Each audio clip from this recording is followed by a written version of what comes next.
In September 1972, the world watched in horror as 11 Israeli athletes were taken hostage and slaughtered at the Munich Olympics by a Palestinian militant group called Black September. The images were broadcast live into living rooms across the globe. It was the most public act of terrorism the modern world had ever witnessed. Most governments issued condemnations. Israel issued a death sentence. What followed was one of the most audacious, coldly methodical covert assassination campaigns in the history of modern intelligence. Not a war. Not an airstrike. A list. A list of names. And one by one, over the course of nearly 2 decades, Mossad hunted every single person on it to the ends of the earth. This is the story of Operation Wrath of God.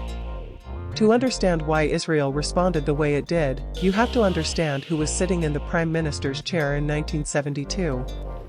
Golda Meir was not a woman given to sentiment when it came to Israel's survival. Born in Kiev, raised in Milwaukee, forged by decades of political warfare in a country that had fought for its existence from the moment of its birth, Meir looked at the Munich Massacre and made a calculation that was as cold as it was deliberate. Conventional justice was not available. The Palestinian operatives who planned and executed Munich operated across borders, sheltered by sympathetic governments, and protected by the diplomatic chaos of the Cold War. Interpol could not reach them.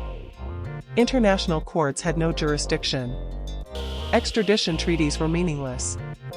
If Israel wanted justice, Israel would have to build it themselves. She convened a secret committee, later known as Committee X, authorizing a classified operation with a single directive: find them and kill them. Mossad director Zvi Zamir was handed the mandate. He assigned the operation to Caesarea, Mossad's most elite covert action division. And then they began assembling the machine. The operational unit dispatched across Europe was known internally as the Kidon, a Hebrew word meaning bayonet. These were not reckless killers. They were surgeons.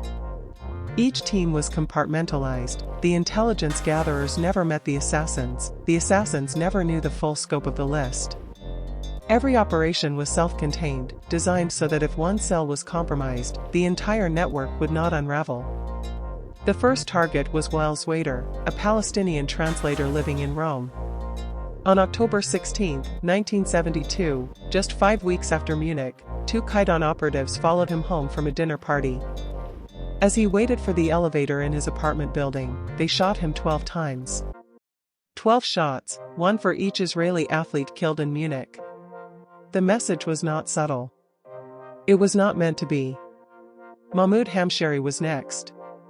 He was Black September's representative in Paris, a man of refined tastes who moved comfortably through European diplomatic circles. Mossad did not simply shoot him. They planted a remotely detonated explosive device inside his telephone. On December 8, 1972, an operative called his apartment, confirmed his identity, and detonated the charge. Hamshari died in hospital weeks later. The operation demonstrated something critical about Mossad's doctrine: they were not in a hurry. They were precise. Hussein al-Bashir, another Black September operative, was killed in his hotel room in Cyprus in January 1973 when a bomb planted beneath his mattress was triggered remotely. The pattern was becoming clear across European intelligence agencies. Someone was methodically working through a list. No one could prove who. No one could stop it. Then came the operation that announced Mossad's capabilities to the entire world in a way that could no longer be quietly ignored. In April 1973, Israeli commandos and Mossad operatives launched Operation Spring of Youth, a direct raid into the heart of Beirut. They landed by sea, dressed in civilian clothes. Some of the male operatives disguised as women, drove rental cars to their targets, and simultaneously assassinated 3 senior PLO leaders in their own apartments. The entire operation took less than an hour. They were gone before Lebanese security forces could mount a coherent response. It was a statement of lethal capability unlike anything the world had seen from an intelligence service operating on foreign soil. But the campaign was not without its catastrophic failure. And here, the story becomes genuinely sobering. In July 1973, acting on intelligence that a senior Black September operative named Ali Hassan Salameh was traveling through Norway, a Mossad team converged on the small town of Lillehammer. The intelligence was wrong. The man they identified, followed, and shot dead on a public street was Ahmed Bouchiki, a Moroccan waiter with no connection to Black September whatsoever. An innocent man was killed. 2 Mossad operatives were arrested by Norwegian police. They were tried, convicted, and sentenced. It was the most embarrassing operational disaster in the agency's history to that point, and it forced a complete suspension of the campaign while Mossad's leadership restructured their protocols. The real target, Ali Hassan Salameh, the man they called the Red Prince, Black September's chief of operations and the primary architect of the Munich Massacre itself, had escaped because of a single flawed intelligence report. It took 6 more years.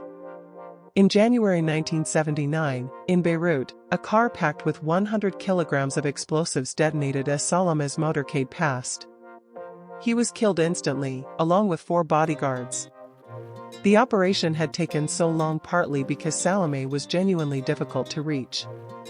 He had married a Miss Universe winner, moved in glamorous social circles, and maintained protection so sophisticated that multiple prior attempts had been aborted. But Mossad waited. And eventually, he made a mistake. This is the operational philosophy at the core of Wrath of God that Western audiences rarely appreciate. It was never about speed. The Kidon teams understood something that separates elite intelligence operations from brute military force: patience is a weapon. Time is on the side of the hunter, not the hunted. Every day a target woke up and looked over his shoulder was a day the operation was working. The psychological erosion of the targets was part of the strategy. Former Black September operatives have described living under the shadow of the campaign as psychologically annihilating. Men who had planned and celebrated the Munich Massacre began sleeping in different locations every night, changing their names, abandoning their networks, and eventually withdrawing from operational life altogether. Some were never killed. They were simply destroyed. That, too, was Wrath of God. The question that serious analysts still argue about today is whether the campaign actually worked strategically. The tactical answer is relatively clear. Most of the men on the original list were eventually located and killed or driven out of operational capacity. Black September, as a functioning organization, effectively ceased to exist by the mid-1970s. But the strategic question is harder. Palestinian militant activity did not end. New organizations emerged. New generations were radicalized. And some historians argue that the Lillehammer Disaster, the killing of an innocent man in full public view in a neutral European country, cost Israel more in legitimacy than the entire campaign recovered in security. Mossad itself has never officially confirmed the operation existed. The Israeli government maintained official silence for decades. What we know comes from the operatives who eventually spoke, the journalists who investigated, and the governments whose territory became the operational battlefield without their consent. What is not in dispute is what the operation revealed about the nature of Israeli strategic doctrine. When the State of Israel decides that a line has been crossed, it does not wait for international permission to respond. It builds its own justice system and administers it on its own timeline, in other people's cities, with a patience and precision that most governments cannot match. Munich happened on September 5, 1972. Ali Hassan Salameh, the man most responsible for planning it, was killed on January 22, 1979. That is 6 years, 4 months, and 17 days between the crime and the punishment. Mossad did not forget.